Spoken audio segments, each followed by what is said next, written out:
Next up, we have Luke Franks. He's a podcast host and a presenter of futuristic things. Correct. Yep, and a big TikToker, apparently. Yeah. I'll have to check it out. Welcome, Luke. Okay, round of applause for Luke. Come on, hype him up. Let's go. There we go. Nice. Hi, everybody. Can you hear me now? We good? This one? Check. Hello. Number 5. I'm on. Check. There we go. Hey. Cool. Yeah. Hi. So my name's Luke Franks. I've been a TV presenter for about 12 years and kind of online content creator as well across. Started off in kids in kind of CBBC and then through Radio 1 and various other things in that world. But over that time, I've seen the content landscape change in various ways. I've generally been around kind of Gen Z type audience, so a little bit younger than most of us. So it's been an interesting shift, and now I think we're seeing the next shift with NFTs and how they play an important role. So I've got some slides, and we'll hit them on here. Here we go. So yeah, if we look at the kind of like legacy TV model that's available now, so this is largely been the last 10, 15 years, but we're seeing this change. So appointment to view TV, broadcast TV, where you turn up, on a certain time to watch a show, is kind of largely over outside of maybe sport and news and the occasional major drama or show that kind of brings people to the TV at a certain time. People of an older audience have those habits from when they grew up, and they may still watch TV in that way, but largely that has changed now. Millennials, Gen Z don't watch TV, at an appointment to view way. I think we're missing a couple of things on there, but that's fine. So and we're not going back there, it's still relevant in part, but we're moving on. And the disruption that we saw next was obviously Web 2 and the internet, and making content, whether you're a creator or a viewer, accessible to everyone, right? The internet solved that distribution problem. No longer did you need to go through production companies and get the permission of a TV channel to make content and get that out to people. YouTubers obviously did that in their bedroom. I remember it from the industry side. A lot of people were very against it at the beginning, thinking, people in their bedroom will never create content that people are going to watch. You need a full studio and TV people to do that. They were obviously completely wrong. Yes, and then brands became commissioners across social media, and algorithms decide, what we get shown now, what we view a lot of the time, especially for that audience who watch content in this way. We have this global instant distribution and easy access to create stuff. And that was the first kind of disruption that we've all lived through and we've all seen. And in a way, we're all content creators on Instagram stories and wherever else. That's quite obvious. This is kind of an interesting thing. This is Netflix estimated original content budget from last year. So they spent about $17 billion on content. TikTok spent about $200 million on their creator fund. So essentially, if you make a lot of content on TikTok and you get a lot of views, you get a very small percentage kind of ad revenue for making that. The interesting thing is that the estimated number of minutes watched in 2021 for Netflix was 9.6 trillion minutes, and on TikTok it was 22.6 trillion minutes. Now, that's not a like-for-like comparison. They're different platforms. They're doing different things. Obviously, one is short content, one is tackling a different market. But for the spend that they had, interesting to see what's happening. As a creator, we're kind of essentially all working for TikTok for free, and they're getting all the watch time, and that's sort of supposedly fine, and whatever. But it's being disrupted again now as people realise the next shift's coming. So this is kind of where NFTs come in, and the first disruption, if that was Web 2 and internet distribution, the next disruption is the ownership layer, right, and NFTs and why we're all here talking about these things. So this is a great example that some of you might be aware of, Jenkins the Valet. So a couple of guys who bought a Bored Ape relatively early and have the full commercial rights of their ape NFT. They created a character based off what their Bored Ape looked like. They called it Jenkins the Valet, and they spun off a story and a whole community that kind of joined them on this journey, which they were allowed to do because they owned those commercial rights. So they started off creating a book, which was part written by Neil Strauss, who is a 10 times New York Times bestselling author, but also with the community. So they released their own NFTs, and people voted on kind of where the story should go.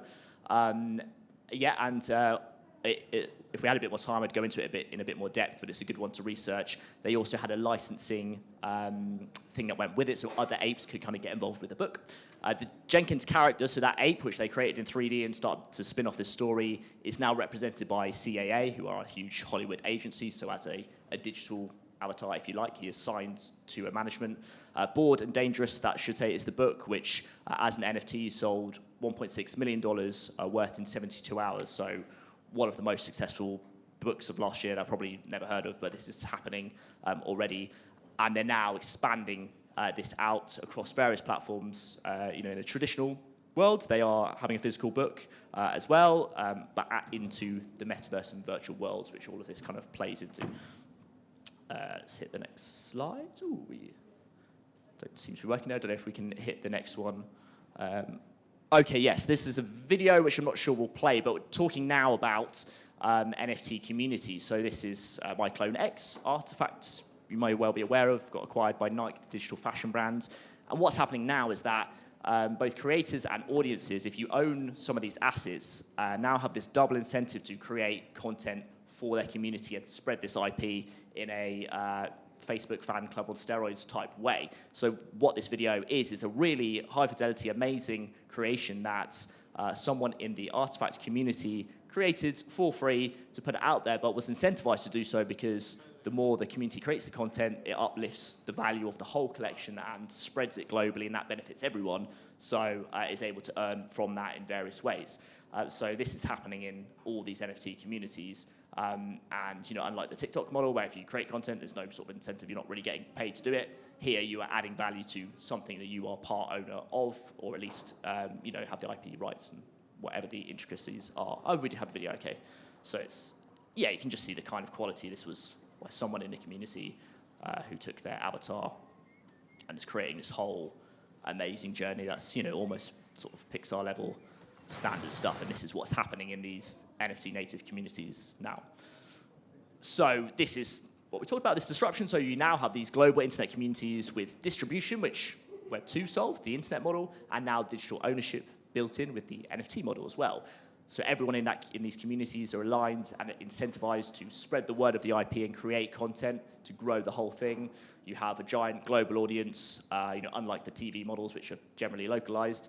And they're all encouraged to participate and rewarded for being early.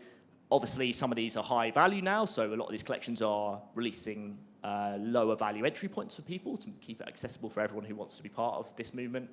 And it plugs into a global marketplace of digital assets, which is a bigger revolution that we're seeing across everything. These are just some other examples here. So let's see if these play. On the left is a guy who owns Bored Ape, and on TikTok has created his character in a short form way. He's in a motion capture suit, and he turns into the Bored Ape, which is interesting. On the right is a character, and this is another big wave that's happening at the same time, where digital characters in this way are living on TikTok in the real world, telling a story, not outside of just a movie that's being released. They are day to day posting content. This is the idea behind the character. She's like the devil's daughter. She has her hair on fire. It's really high fidelity. She has 1.4 million followers on TikTok. I'm pretty confident the next big animation we'll see won't necessarily come or start from a DreamWorks type model. It will come from these characters online who have this huge audience. Why wouldn't you create an animation with 1.4 million people already aware of the character and ready to come? So these are early days, but we're seeing this kind of shifts generally as well. Okay, here we go. Just this video. So he's now his Bored Ape character, and he's got 100 million on TikTok or something. How do I shower? Oh, you mean with my hair. I use a shower cap like everyone else. There's fun short videos of this character, but really interesting what's happening now. Very disruptive. So what's kind of next? What's the next form of content that we're seeing that aligns with everything we've said? So open world social gaming, which isn't a new phenomenon, obviously, but is the fastest growing media category. Gaming is bigger than music and film industries put together, which you're probably aware of. But we're now starting to see these globally always-on worlds being built that are gamified, social content for the next generation, and they have this NFT ownership baked in. So other side is Yuga Labs, Metaverse World, which they are building. On the right hand side is the sandbox. So you can bring your assets into these worlds and build gamification, elements, and this is where the next generation are spending all their time of an evening in similar environments. Okay, yep, that's slightly displayed strangely, but yes, that's just to give you a sense of what's happening and where the next form of content is moving. So very quick in 10 minutes, but yeah, my name's Luke Franks. I have a podcast called Welcome to the Metaverse, which is what I do now, explaining all these things and interviewing lots of founders in the space. So we'd love you to reach out if you want to. But yeah, thank you so much for listening. Cheers.